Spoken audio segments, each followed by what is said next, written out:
Porque el fondo está tranquilo, él sabe que vamos a cumplir con la deuda, pero para poder cumplir con la deuda, tenemos que hacer entender a la gente que el sacrificio que ya estamos asumiendo para poder cumplir con el pago de la deuda es a cuesta de un futuro que va a ser difícil de realizar porque no podemos estar invirtiendo. Este dinero que dedicamos a pago de deuda es dinero que no está disponible para invertir en educación, en salud y en vivienda. Es en este sentido que yo digo que no podemos seguir manejando un nivel de 40% cuando precisamente el librito internacional, que obviamente no lo toma el fondo, porque el fondo lo que le interesa no es que invertamos en educación, si lo hacemos muy bien, si no lo hacemos no le importa.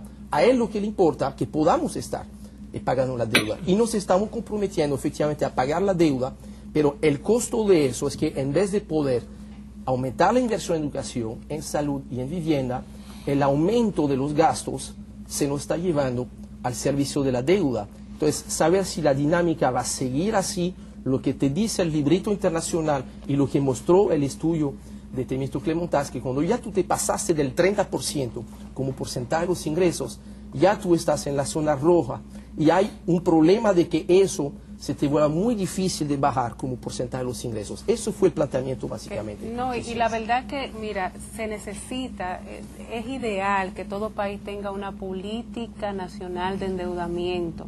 Es más, existen naciones que tienen hasta tope a nivel con rango constitucional y siempre la prudencia debe servir.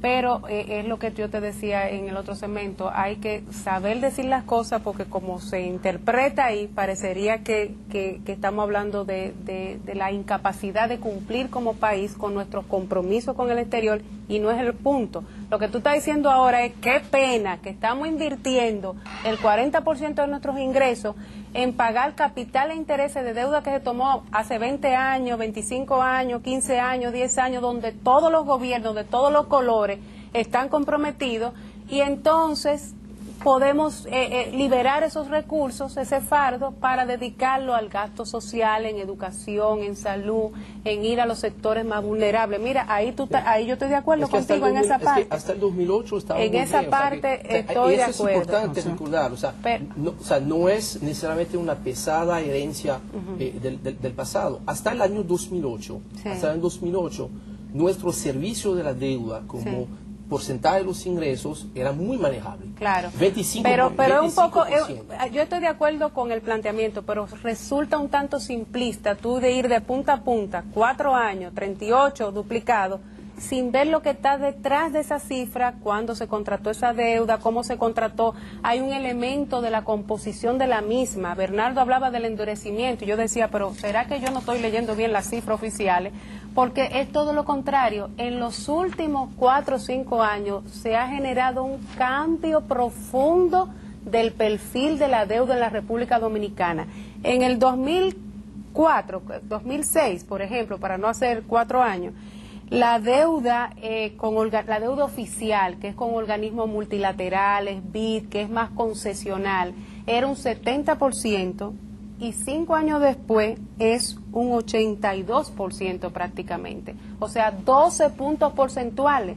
Significa entonces que si creció esa deuda, que es más concesional y más blanda, la deuda onerosa, la comercial con acreedores privados, bajó entonces de un 29.8, que era en el 2006, a 18.4 en el 2009. Entonces, ¿qué yo tengo que decir? Mira, pese a que están pagando todo ese dinero en el servicio de capital e intereses, qué bueno como país que estamos teniendo el criterio de abaratar en las condiciones en plazo y tasa de ese stock de deuda, porque el stock es importante, porque sobre ese stock que se pagan los intereses y lo que se devuelve de capital, o sea que no tenemos que llevarnos de la mano.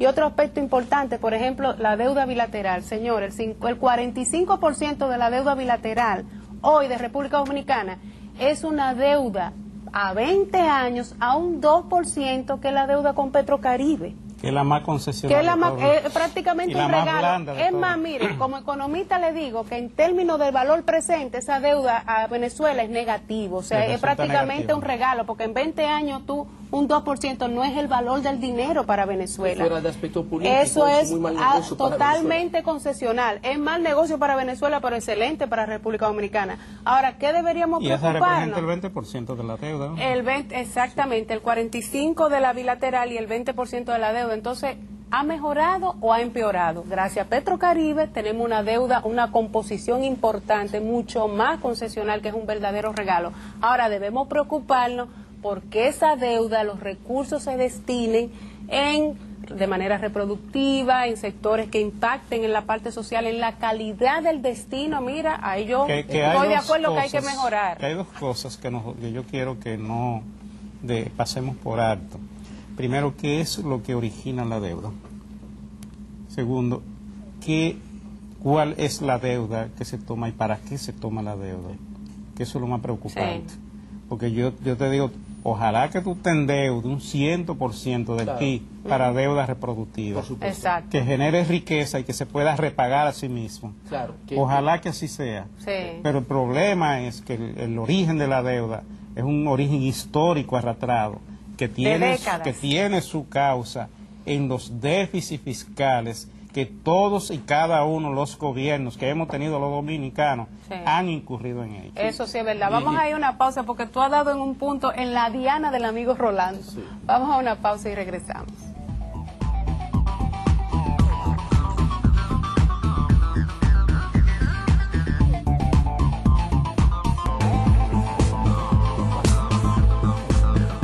Bastante bien.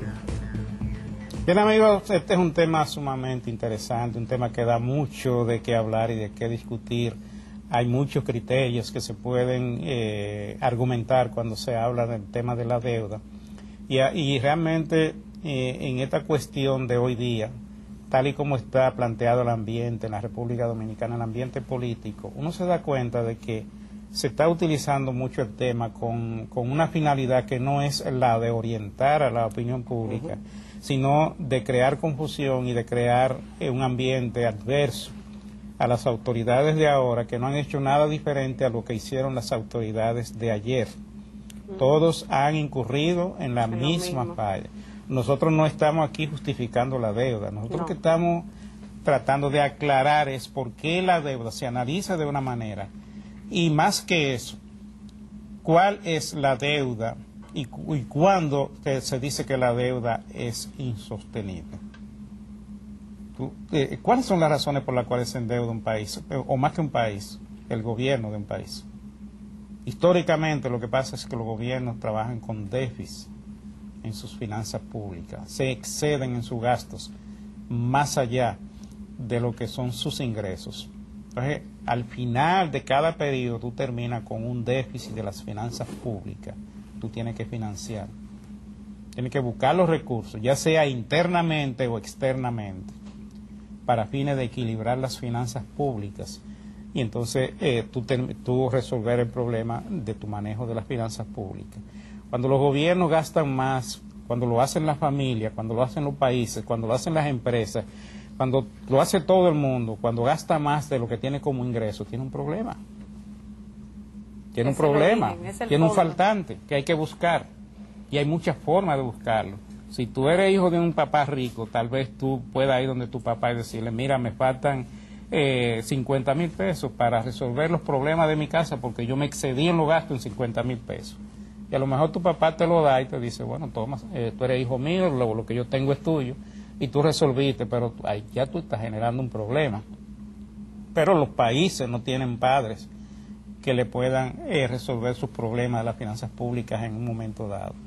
Lo que tienen son acreedores internacionales que están al acecho de que tú vayas a pedirle dinero prestado para ellos hacer negocio con la crisis que tú tienes y que tú estás generando.